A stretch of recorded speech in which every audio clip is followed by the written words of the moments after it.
Hello and welcome to my YouTube channel. So in this video we are going to discuss MKS Robin Nano V3.1 board in detail so that you can set up your 3D printer on it easily.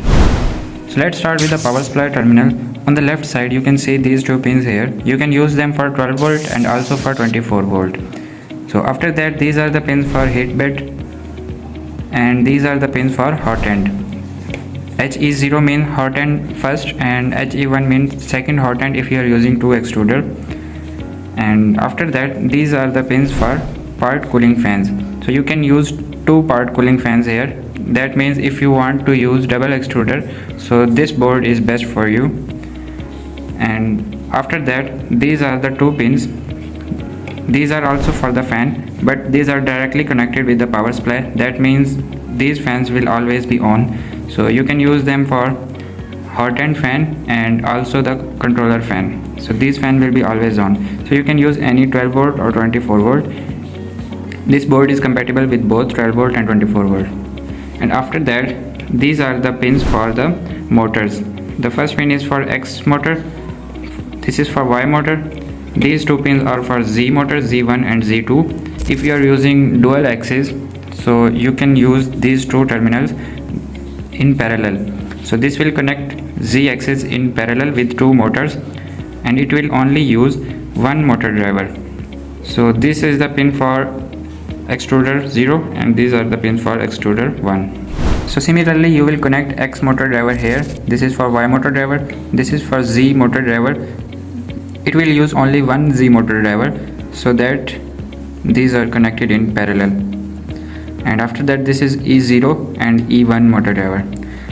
And it has three modes. So one is SPI mode, the second is UART mode, and third is step or DIR mode. If you want to use step or DIR mode, so you will connect jumpers like this. Three jumpers on the left side of pins.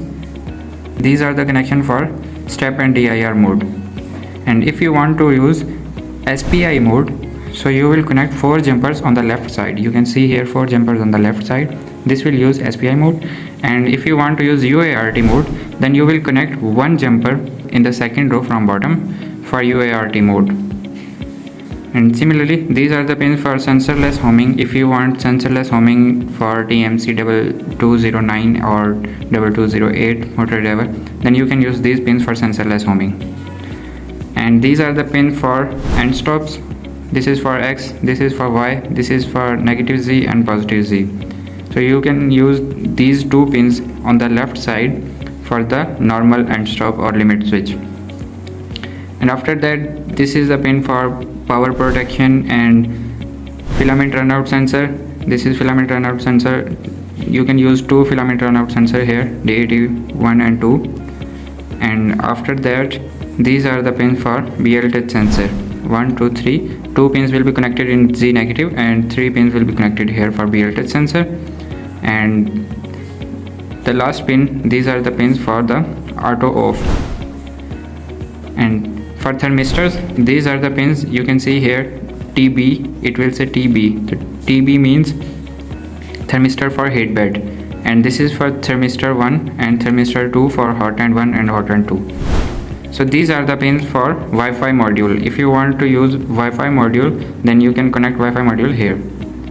And these are the pins for MKS H35 LCD that is compatible with this board also. And if you want to use normal rep LCD or TFT LCD, you can connect them here.